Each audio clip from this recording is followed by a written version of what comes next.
Welcome to the Real Freedom Podcast, where we inspire you to pursue your passion to gain time and financial freedom through opportunities in real estate. I'm your host, Mike Swenson. Let's get some real freedom together.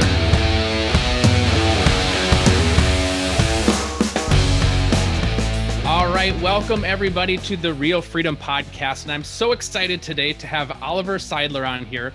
And he's going to share his story about how a C student grew up and created an A life. So a little bit about Oliver. He is the CEO of PropertyForce, and he works on identifying properties, and we'll dig into this a little bit, in Florida, Georgia, Texas, and other areas. Probably like a thousand properties that you guys are going to take on this year, and you do hard money lending as well. And then he's also the author of a book, Renegade Rules: How a C Student Created an A Life, and how you can too. So we want to dig deeper into his entrepreneurial journey and go from there. So welcome, Oliver. We're so excited to have you. If you just want to take a couple minutes and share a little bit deeper about yourself. Yeah. So thanks for having me on. As far as, business-wise goes in our company, the company was started in March of 2006, obviously right before the crash. I worked for a company for 2 years out of college doing wholesale and lending hard money. So we started our company in 2006. And then, obviously the market crashed shortly after and made it through that. And then, in 2009 and 10, we're able to stabilize and then start building some systems, expanded throughout the state of Florida, having 4 offices, one in Miami, one in Fort Lauderdale, one in Tampa, one in Orlando. And, ran a pretty traditional wholesale company. And then in 2015, I had success with that from 2010 to 2015. 2015, bought out my business partner at the time, consolidated the 4 offices into one office in South Florida, and kind of went to a virtual wholesale model. And did that, and had a lot of ups and downs through that transition and building of that model, which was different, and there was no roadmap for it. Got our handle on that, I'd say over the last couple of years, and now started to, scale the company and scale it out, and with the eventual hope to go nationwide. And then, in that, I have now a president and a full executive team. So it's allowed me to kind of be more of the face of the company, strategical leader of the company, which gave me the time to now write that book, Renegade Rules: How a C Student, created an A Life, and focus on that, and focus on, kind of trying to help out other people who, want to build good lives, wholesale, and, building rentals and things like that, can build that passive income that Rich Dad Poor Dad talks about, and being an advocate for that, and hopefully helping other people, whether they join our company as a salesperson or maybe just get a hold of the book and help other people to kind of do that with whatever path they choose. Yeah, and I love and we can let's talk about the book a little bit, and really kind of your journey as a part of that book, because as we were chatting about, so you've got what the world and what the education system teaches you, and then you've got kind of what actually happens in real life. And a lot of times you've got parents or guardians or mentors and all that, and it's saying get good grades, get a good job, so that you can live a stable lifestyle. And what we realize is a lot of times it's the people that get bored in school, or they get bored, just in general, whether it's learning, they just want to do and go do stuff instead of sitting in a classroom and learning stuff. And, I had a roommate in college that was the same way. He wanted to focus on taking over his dad's company after graduation, and he, did fine in school, but at the same time, it's like, that really wasn't what his focus. I was of the kind of the mental mindset of get good grades. So that's what I focused on. And then really that mindset kind of hindered me early in my career, because I was so focused on, perfection and getting it done just right. And it was really more over doing it perfect versus just doing more activities. And I think that kind of handicapped me in the early stages. So talk a little bit about your journey and how you found success, through your, kind of not being what's the traditional great A student. Yeah, I mean, I think that, as far as school goes, I wasn't that interested in most of the subjects in it. And my parents, were from, they're from England and not so much into the traditional American, go to college and get good grades. So they didn't really put a lot of pressure on me to get good grades. Mm-hmm. They cared that I was at least passing and, getting through that. So I didn't have a lot of pressure coming from home, which I guess looking back on it, gave me more of a chance to explore, not just school, other things. Cause it wasn't like I was like, oh, well, if I get straight A's, I'm sure they would have been happy, but it wasn't Mm-hmm. strict enforcement or whatever it is. So I was able to kind of like be a little more free flowing. And yeah, I just really had different interests. And so I took a different path. In high school, I did graduate, but, like with a C minus grade point average. But I had done a lot of experiences in there, Mm-hmm. more travel than most people. And, I think the travel part is where you can learn a lot. So when I went to college, which took me 5.5 years, part of the reason it took me 5.5 years was the lack of interest and a lot Mm-hmm. of subjects, but also I traveled all over the world, probably to 20, 25 countries over that time period, which I think you get a different kind of learning and different kind of experience. So, I guess looking back, because I didn't have pressure on me, I was, I had options to learn in different ways besides just school. And yeah, I guess to doing what I needed to do to get by, and not strive for perfection in it. Yeah, Mm-hmm. helped me, later on getting into the professional world because I didn't have to do everything perfectly. And, that, yeah, definitely helped. Yeah. Yeah. And, since I've been in real estate, so I've been in real estate for 7 years.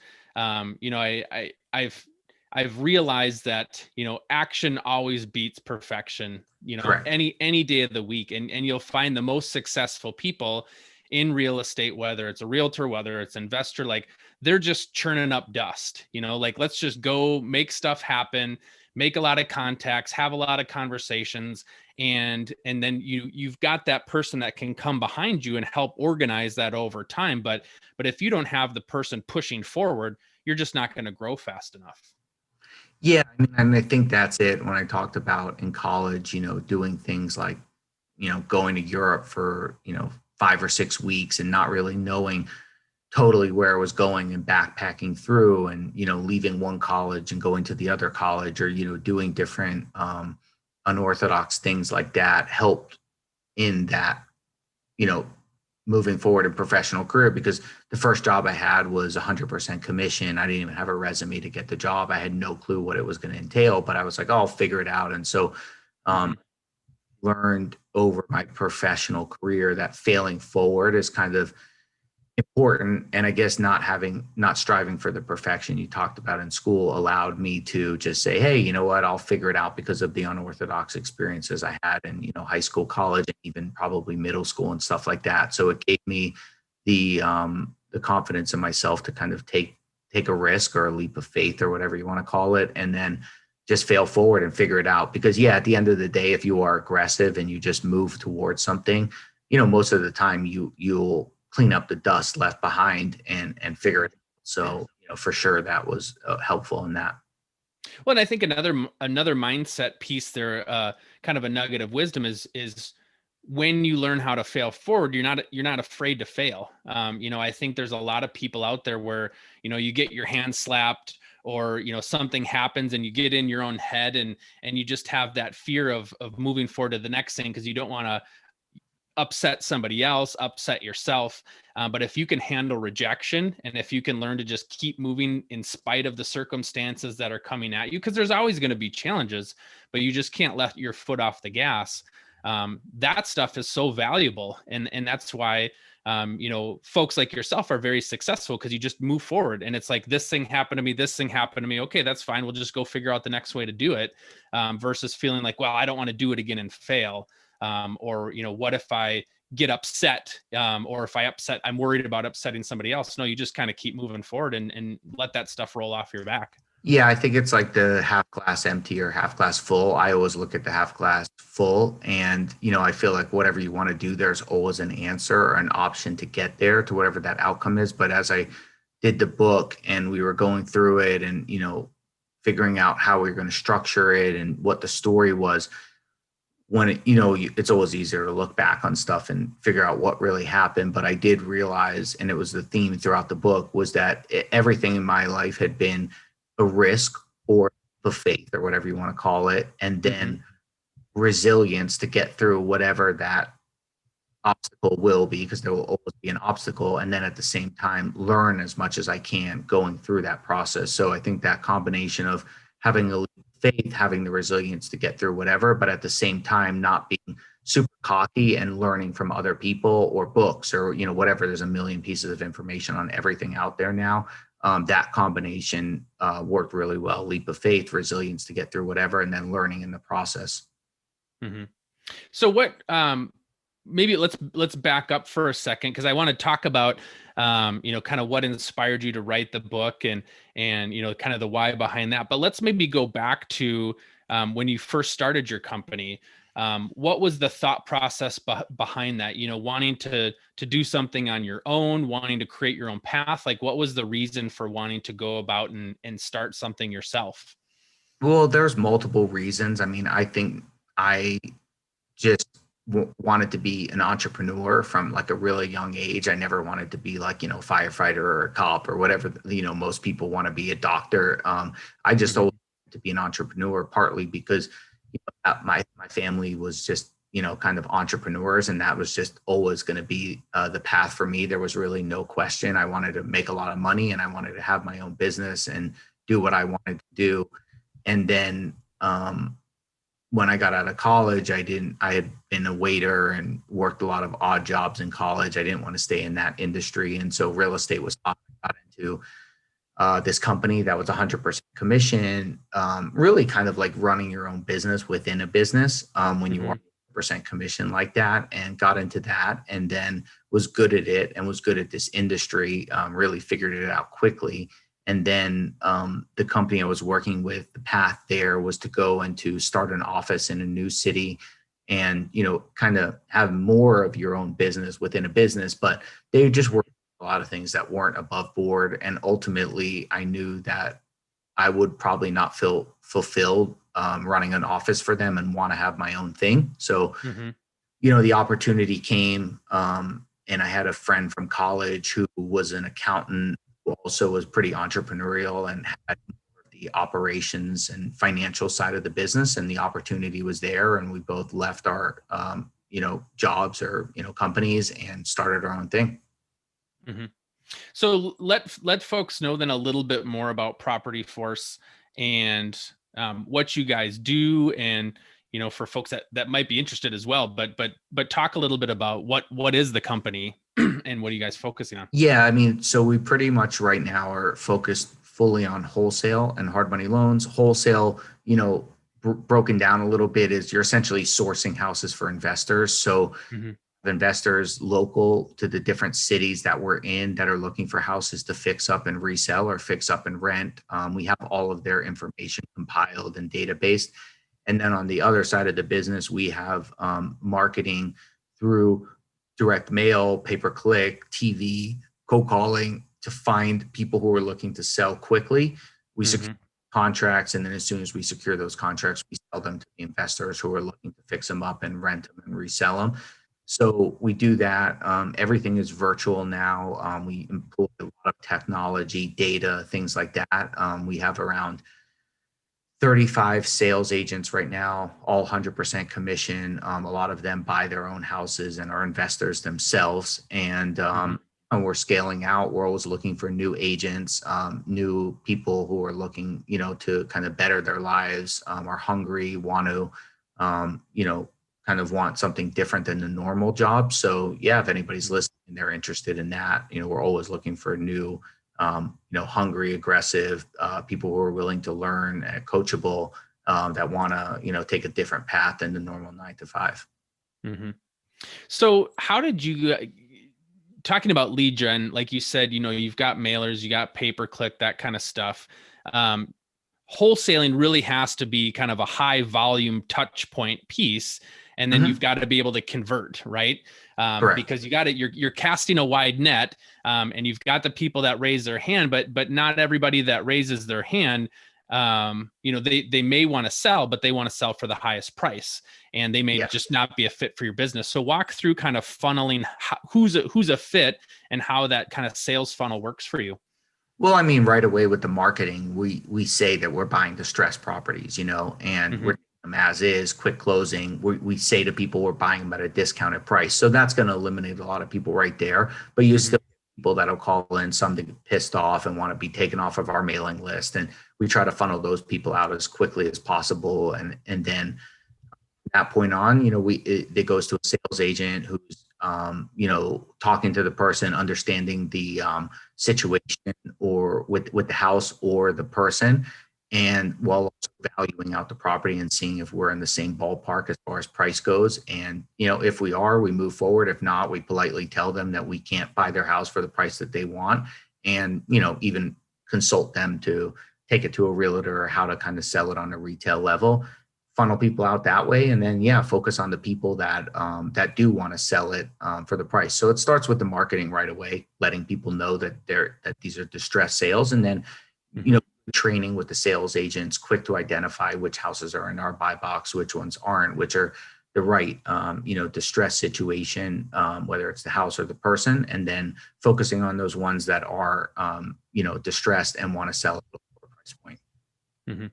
So then when you get a property and you get a contract on a property, I'm assuming you've got lists of investors that you're constantly working with. And then, cause you gotta find somebody to then buy that contract. So how does that side work for those folks that may not understand that? Yeah, I mean, it's just getting in contact with local investors, understanding their wants, their needs, having relationships with them, and then and then selling the properties to them. Matching up the best investor with the property that matches the criteria what they're looking for. So understanding their needs and having the relationships with investors is definitely really important. Well, then too, the investors love it because they don't have to put all those systems and kind of that grind in place to find those properties, because now they can just come to you as one of maybe fewer sources of where they can find their properties off market, and they don't have to do all that work themselves. So they're excited to pay you part of that to be able to not have to do all that themselves, right? Yeah, of course. I mean, some investors door knock, some investors maybe send out some letters or things like that themselves. But again, they're then competing with me and other wholesalers who, really do that. Are trying to also fix up a house, get tenants for the house, resell the house. There's a lot of things on their end that they're kind of focused on. So, if I was an investor, I mean, I think I'd probably go dealing with wholesalers, us and other people, to find the deals. And I'd rather pay that extra 10 grand or whatever it is, so I can focus on what I'm doing. And I think it's just a good channel for investors. Certain investors won't deal with wholesalers and certain ones will. For us, I think we have a really good reputation with investors because we actually do leave room on the deal for them to make money, whereas a lot of wholesalers really strip it.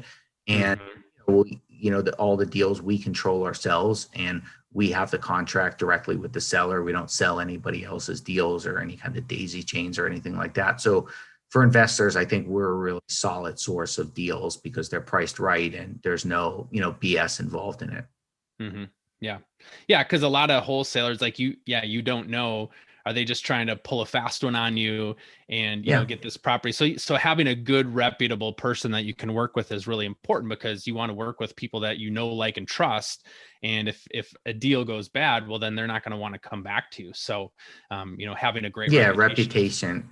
Reputation is everything. And we've been around for a long time. And, we have a good reputation with investors. We don't screw them over, and we leave, room in the deal. Because at the end of the day, investors are looking at everything from a dollar standpoint. What are they going to get out and what are they going to make a return on it? And so, and obviously they don't want to deal with, people who are, jerking them around and stuff like that. So we don't do any of that. And I think it's served us well long-term. Well, it has for sure. So, yeah. Yeah. So talk a little bit, just numbers. I know I had shared, about 1,000 deals this year. I know you'd mentioned hard money loans as well. Talk just a little bit about the growth of your company and how that's taken off here and how you've been able to grow over the last few years. Yeah, I mean, I think we always had a really good model. And well, it took us a long time to figure it out, doing it the virtual way. Like I said before, there was no roadmap to it. So it took us a lot of time to build in that infrastructure, technology, data, how the model will work. There was a lot of adjustments on it. And then it finally kind of clicked fully into place about a year ago. And now, since that point, we've built a really good executive team, people with a lot of experience on scale and growing a business. Like my technical expertise in wholesale is really high, but as far as, structuring a business, the managerial aspects, it's not really like what I like to do. So we've now kind of, put together a really good team, and now we can focus on scale. So yeah, this year our goal, and I think it's definitely very obtainable, is doing about 1,000 houses and about 3,000 hard money loans. And, next year we'll definitely be looking to do, probably 1,500, expand into some new geographic areas, and just, really focus on our core, which is wholesale and hard money. Well, I think too, another key piece of growth is, being around like-minded people. And I know for you, you have great people around you, and I know you're part of the Collective Genius Mastermind as well, which is other, high producing investors. So just talk about for a second here, just kind of the relationships that you have of networking with other people that are further down the road or at the same spot as you, that can really help change your mindset or grow your mindset to help you grow your company and kind of grow your vision of where you want to go in the future. Well, in Collective Genius, it's funny enough, it's actually the smaller wholesalers that have been more helpful. There's probably 3 or 4 companies in the country that are bigger than us as far as just straight, wholesale or doing as many wholesale deals. And there's obviously a lot to learn from them, but I think it's more on an execution standpoint and structure. As far as what the biggest thing, I've taken away from Collective Genius is actually the smaller wholesalers who can pivot quicker and try out different forms of marketing and different tactics to kind of get to the sellers. And so, for us, I feel very confident in our execution, but, if somebody says, hey, TV works or cold calling works, and they've done that kind of, legwork, and then we can just implement it in, that's kind of been more helpful.